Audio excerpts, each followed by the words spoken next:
Kejadian 1 ayat 1 berbunyi, pada mulanya Allah menciptakan langit dan bumi. Kata pada mulanya itu berasal dari kata Ibrani beresit. Pada mulanya Allah berarti Allah itu sudah ada pada permulaan segala sesuatu. Dengan kata lain, sebelum segala sesuatu ada, Allah sudah ada terlebih dahulu.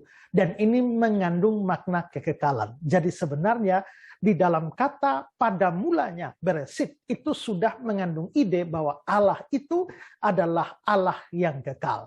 Dia sudah ada sebelum segala sesuatu ada, dialah yang menyebabkan segala sesuatu itu menjadi ada. Intinya Allah itu kekal.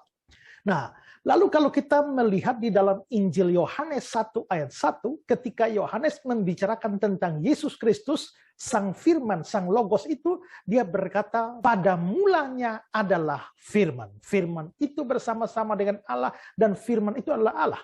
Saya pernah menjelaskan tentang istilah firman itu adalah Allah sebagai bukti bahwa Yesus adalah Allah. Tapi sekarang tekanan saya adalah kata pada mulanya.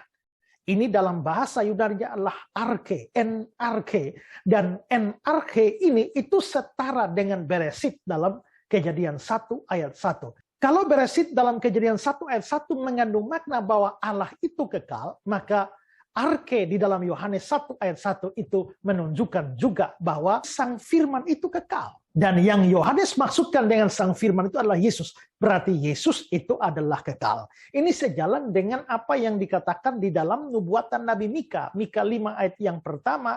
Tetapi engkau, hai Bethlehem Efrata, hai yang terkecil di antara kaum-kaum Yehuda, daripadamu akan bangkit bagiku seorang yang akan memerintah Israel, yang permulaannya, perhatikan permulaannya, sudah sejak purbakala, sejak dahulu kala. Berarti Yesus itu baru abad pertama dilahirkan di Bethlehem, tetapi sesungguhnya permulaannya sudah sejak purbakala, sejak dahulu kala.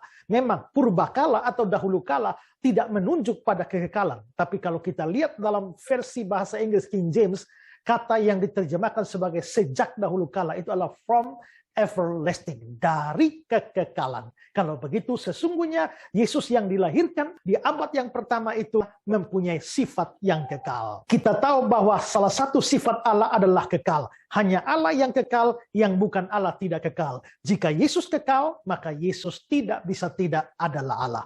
Puji Tuhan karena kita mempunyai Yesus Kristus, Allah yang kekal itu.